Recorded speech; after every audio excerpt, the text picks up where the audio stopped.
My name's Brandon and this is Cartoon Network Video Game History, a show where I take a look back on all the video games based on Cartoon Network franchises and retrospectively review them. It feels good to finally deliver that intro again after well over a year of absence. I guess I probably owe you guys a bit of an explanation. Last year the rate that I put out content dramatically slowed down thanks to me starting a new job. I then moved out of home, meaning I lost access to the pretty damn powerful gaming PC I used to do all of my playing, recording and editing. I only had access to my MacBook, which isn't terrible, but it's not nearly powerful enough to do everything I needed. It honestly sounded like it was going to catch fire when I tried. Because of this, I was unable to make content, but I'd made it a goal to save up and buy a decent enough computer so I could continue this channel. After finding a ridiculously good deal a couple of weeks ago, I finally pulled the trigger and now I'm back, for good. I'll be aiming to try and have weekly content again, or at the very least, bi-weekly, and the focus is going to be entirely on my gaming videos. I just want to thank everybody who supported the channel through the absence, even if you were just periodically checking to see if I was dead or not. Enough of that though, let's get into what you're all here for.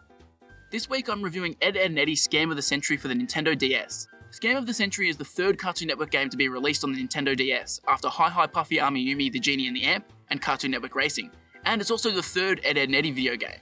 We've already had Jawbreakers on the GBA in 2003 and Misadventures on practically every platform available in 2005, so after another 2-year wait, Scam of the Century was released. It graced store shelves on October 23 of 2007 in North America and was developed by Artco, who are based in Japan and have an extensive background in making licensed games. Before this, they developed Rugrats Totally Angelica and Scooby-Doo and the Cyber Chase, and they'd go on to work on Shaun the Sheep games, a Coraline game, and an Astro Boy game based on the 2009 film. The only critically acclaimed game in their catalogue is Gunpei, which was a puzzle game on the Nintendo DS. Everything else has been pretty much sub 50 in its Metacritic score. Knowing that, it's probably unsurprising to see Scam of the Century performed less than stellar on the site. Of the 3 reviews, the highest score is a 4 out of 10 from IGN. It's ranked the lowest of the Ed, Edd n Eddy games, a full 8 points lower than Jawbreakers, and 23 points lower than Misadventures. Those are 2 games I thoroughly disliked. However, as I always say here, we need to check out the game ourselves to see what it's all about.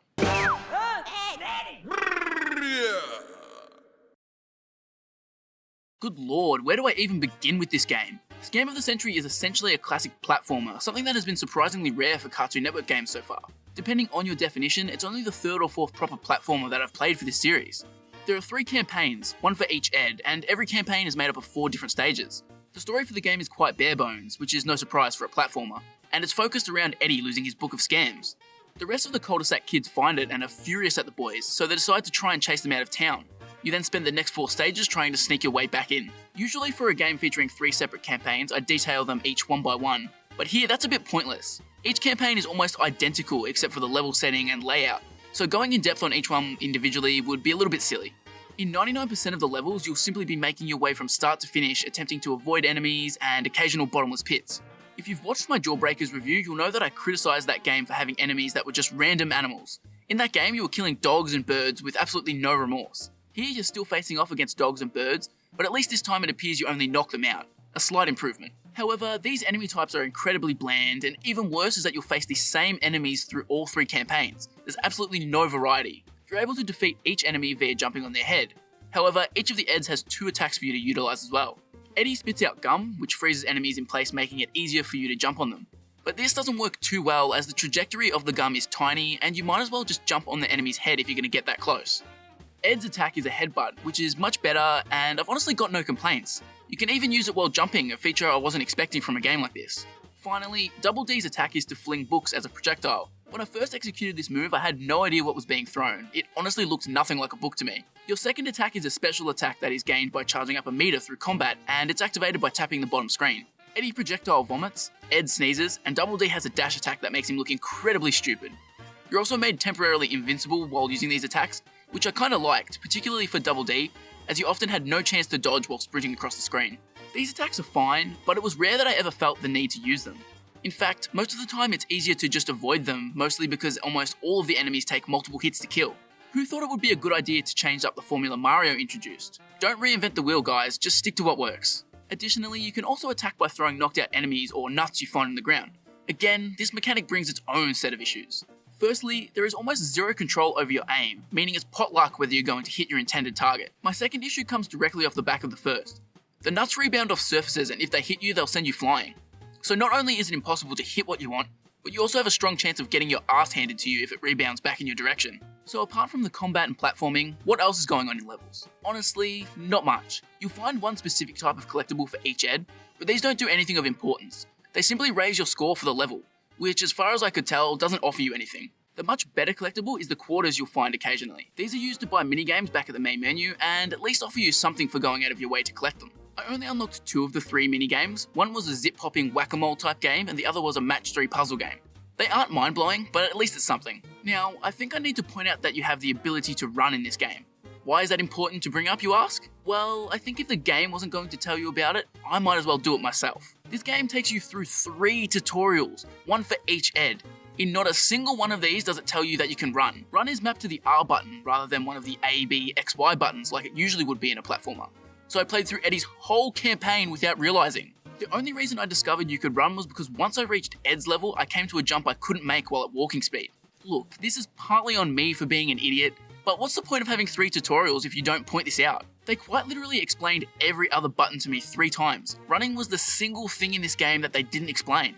If this game doesn't sound bad enough already, I need to really trash the level and overall game design here. Scam of the Century honestly has some of the worst level design I've seen in history. There is absolutely no rhythm or tempo to the way things are laid out here. You know those moments where you're playing a Mario game and you're just in the zone, making jumps like you're a pro speedrunner despite never having played that specific level before? Platformers are essentially rhythm games, and that rhythm comes from the levels being laid out well and in a manner that makes sense. Here, one part of a level never flows into the next. This results in platforming that is just stop-start and incredibly cumbersome. A major theme for levels throughout this game is that they overstay their welcome.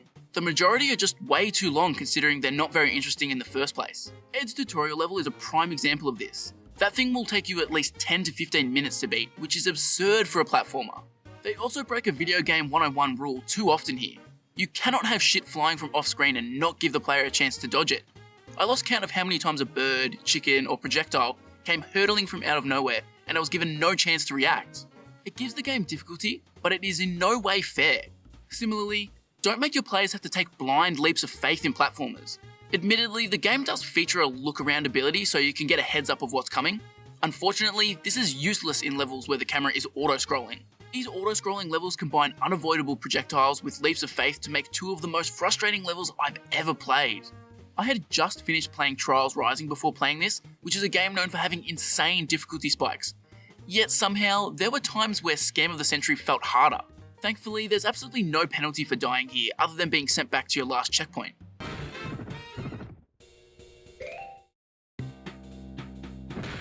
They also introduced the occasional level where you have to backtrack to get items, which makes the game temporarily feel like the world's shittiest Metroidvania.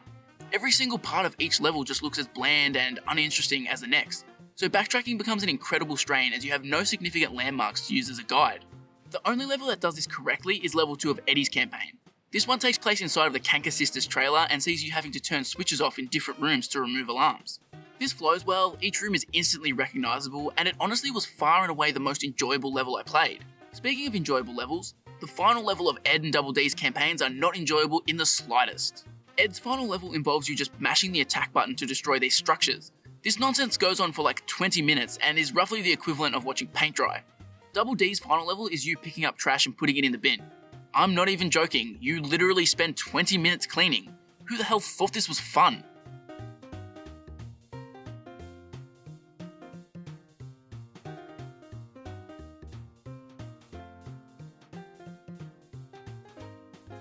This level felt even flatter for me because I played his campaign last, meaning I thought this was the note the game was ending on. However, after completing all 12 levels, a Captain Melonhead icon, aka Johnny 2x4, shows up on the level select screen. This takes you to a boss rush style level, which sucks, and then a final boss battle with Captain Melonhead, which also sucks.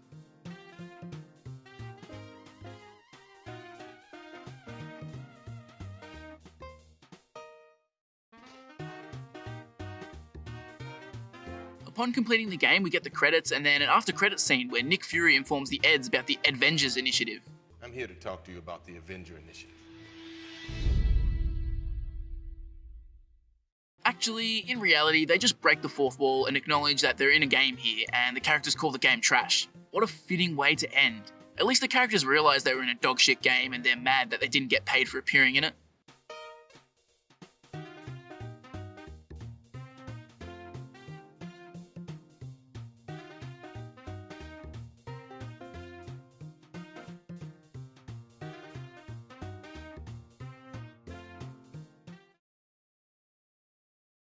Hurry it up, Ed. My arms are getting tired. I'm almost there. I got it. I almost lost you, little buddy. Some of you might be thinking that I'm too harsh and I'm probably destroying a childhood favourite of a few viewers at the moment. I will admit there are a couple of things that aren't terrible here. Firstly, much like the other two Ed, Edd and Eddy games, they absolutely nail the soundtrack here. All of the tracks are spot on. They feel like they've been pulled straight from the show, and they make the levels a little bit easier to stomach. I can only imagine how dire this game would have been if it had a repetitive or terrible quality soundtrack. Secondly, the character animations perfectly capture the Eds. Whether it's Double D's awkward, uptight running, or the dangling chaos of Ed at full charge, each character feels like an accurate representation of what you'd see on the show.